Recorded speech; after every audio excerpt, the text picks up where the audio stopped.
زه ویم که نه دا چپړې مېسې هم ډېرې زیاتې خرابې شوي شتې ډېرې دي زه هم مړه نن به ورته په جومات کې دا لمونځ هم وکړم چا نه به چپړې را چپه کړم مړې لمونځ به ورته نن وکړو یار د سینټ دپاره لوټونه ډېر ګران وانغسته دا غټان خلک نه دي دا په خپلو کې یوي خو ما او تا نه دی ما او تا د ځان نه دا مشروطان جوړ کړي د یو بل سره هم نالګي کنه یار مونږ خلک دې خبرو ته سوچ نه کوو بس اسې په خپل منځ کې ذاتیات جوړ ګوره سیاست نه دی سیاست دې ته خدمت وي خو زموږ د خلکو ته ځان له بزنس جوړ کړی دی بس راځو پیسې ګټې مړاړو د خدمت په سترګه خو ورته څوک ګوري نه ځان له بس یو بزنس جوړ کړی دی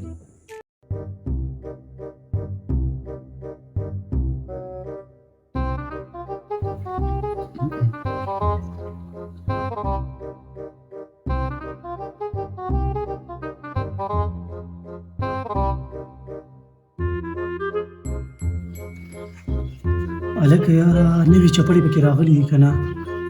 اوس هم خلک په جمع ولاړ دي زه به ورته لمونځ په کور کې وکړم اورې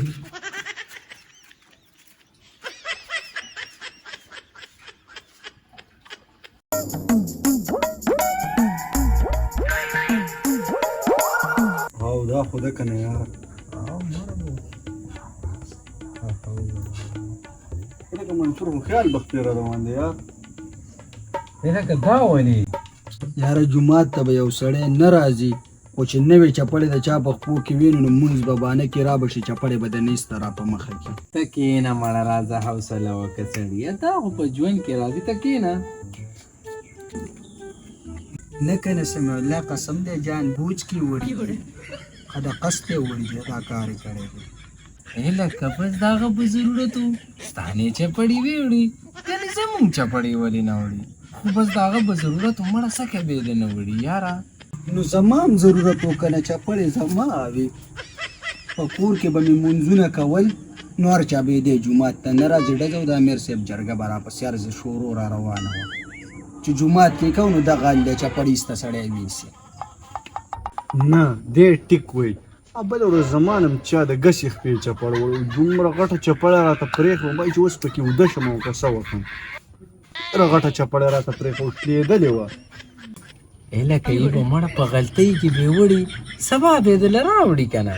مه خفه کېږه په دې خبرو باندې مړه نه که نه پرون مې په 1500 روپۍ اخیستې دي دا خدای والی دی چې واپس یې راوړي وروسته راځم او دس ورته کوم او ښه غټې غټې کنځلې ورته کوم د جومات مخې ته که غیرت پکې و خو را به وړي او دس کې لکه کنځلې نه دعا ورته کوه چې الله ورته هدایت نصیب کړي چې خدای د دې مصیبت نه واړي اوس د جومات نه څوک لاګانې کوي دا زما دویمه پیره شوله بلې ورځ راله د سپلۍ نه نسوار وړي دي نن یې رانه چپړې وې وړي اویسه دا دروغجن خبره خدای کو چرس مونږ سکو نشه کې داخله ګرځي خپل او پردی نه پیژني مړه خیر دی د صبر نه کار وایي د صبر مې وخوږي څنګه د صبر نه کار واخله سپي صبر کړه وډو کې رسېدلی او جوړې تاسو دواړه مسلسله یې ورک شئ مړه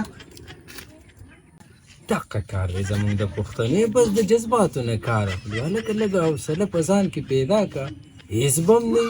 په مونږ یې الله راواړولې زه بس په مونږ د الله خپل رحم وکړي زه چې مونږ هم ورته دا چیه وسکي